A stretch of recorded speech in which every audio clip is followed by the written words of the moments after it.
দেখুন বন্ধুরা, আজকে এসএসসি 9-10-এর অ্যান্সার কি পাবলিশ করেছে সেইটা বুঝতে অনেকের অসুবিধা হচ্ছে, তো সেটার জন্য এই ভিডিওটা করছি। তো অ্যান্সার কি বোঝার সহজ উপায় হচ্ছে যে দেখুন, আপনারা প্রথমে আজকে বের করে নেবেন যে ধরুন বাংলার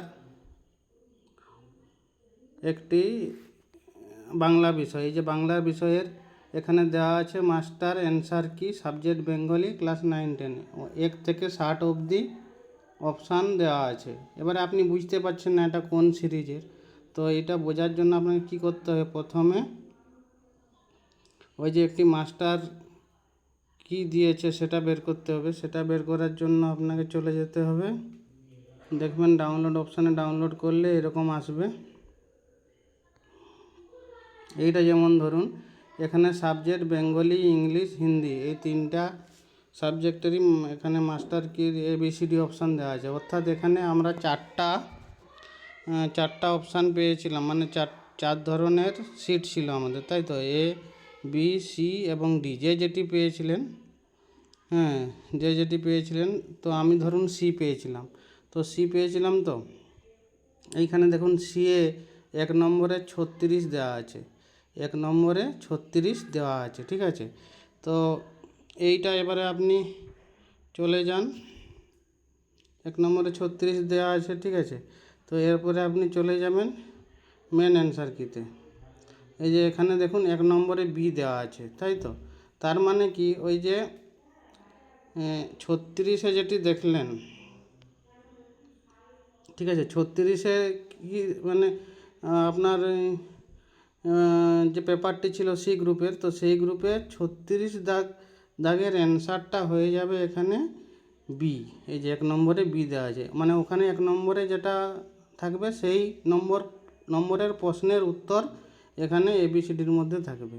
অর্থাৎ 36, আবার ভালো করে বলি, এই যে 36 আমার সি গ্রুপের ছিল, তো C-এর 36 নম্বরের অ্যান্সার হয়ে যাচ্ছে এখানে B।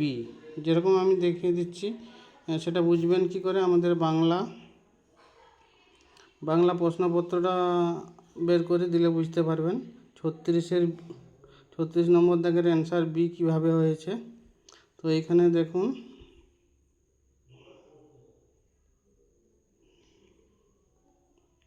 এই দেখুন এখানে 36 নম্বরে এই যে দেখুন রবীন্দ্রনাথ থেকে 12টা উদ্ধৃতি দিয়ে দিলাম, একটা ইংরেজি কোটেশন চালিয়ে দিলাম দেশের নামে, অর্থাৎ বার্নার্ডস হয় যে B, 36-এর B অ্যান্সার হয়েছে, ঠিক আছে। আরেকটা এরকমভাবে বুঝাচ্ছি আমি, দেখুন আরেকটা ধরুন আপনারা বোঝার চেষ্টা করুন, যে ধরুন এই যে এখানে দেওয়া আছে 20-র দাগেটা, ধরুন 20-র দাগে B দেওয়া আছে, ঠিক আছে। 20-র দাগে এখানে এই যে মাস্টার অ্যান্সার কিতে 20-র দাগের B দেওয়া আছে, তাহলে আপনি কি খুলবেন, ওইটা খুলে নেবেন যেটা একসাথে ম্যাট্রিক্স করা আছে। ওখানে আপনি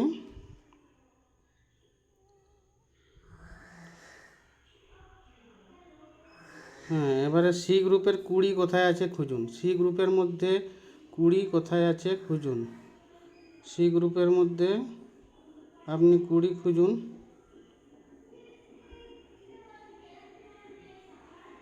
এই যে C গ্রুপের মধ্যে 20 রয়েছে,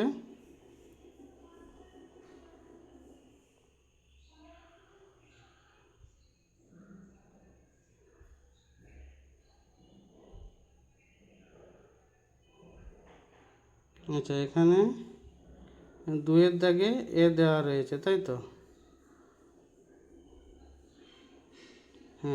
আপনি এইটার সাথে বিবেচনা করবেন, যেমন 2-এর দাগের A দেওয়া রয়েছে অ্যান্সার কিতে, তাহলে আপনি এখানে 2-এর দাগের C-এ কী রয়েছে দেখুন 59। 2-এর দাগের আমার যে C যে ইয়েটা ছিল, যে প্রশ্নপত্রের গ্রুপটা, ঠিক আছে, তো সেইখানে C ছিল, আপনার ABCD যাই থাকতে পারে দেখতে পারেন। তো আমার 2-এর দাগের 59-এর অ্যান্সার দেখতে হবে, তাহলে 59-এর অ্যান্সার দেখার জন্য আপনি চলে যান 2-এর দাগের অ্যান্সার দেখুন 59। দেখুন এই যে পঞ্চতন্ত্র বিটা অ্যান্সার 59-এ A হতো, চতুরঙ্গ অ্যান্সার হতো A, তাহলে 59-এর এ এখানে অ্যান্সার দিয়েছে। দেখুন, আপনি চলে যান এখানে, গেলেই দেখতে পাবেন, এই দেখুন 2-এর দাগের এ দিয়েছে। ঠিক আছে, তো এইভাবে বোঝার চেষ্টা করুন, ভিডিওটি বারবার দেখুন, দিলে বুঝতে পারবেন। অর্থাৎ এখানে যে দাগটি দেওয়া আছে, আরেকটি বলে দিই, ধরুন 3-এর দাগের ডি দেওয়া আছে, এখানে দেওয়া আছে 3-এর দাগের ডি।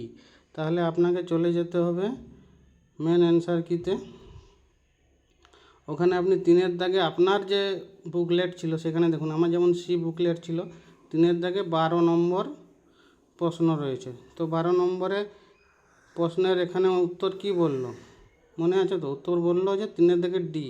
তাহলে আপনি চলে যান প্রশ্নতে, এবারে 12 নম্বর প্রশ্ন যেটা ছিল। ঠিক আছে, 12 নম্বর প্রশ্নতে চলে যান। 12 নম্বর প্রশ্নতে দেখুন, এই যে ডি, পাবলো নেরুদা। ঠিক আছে, অ্যান্সার। এইভাবে আপনারা মেলান। ঠিক আছে, একটু কষ্ট হবে, কিন্তু এইভাবে মেলান, খুব সুন্দরভাবে আপনারা মেলাতে পারবেন। Thank you. যারা বুঝতে পেরেছেন অবশ্যই কমেন্ট করবেন।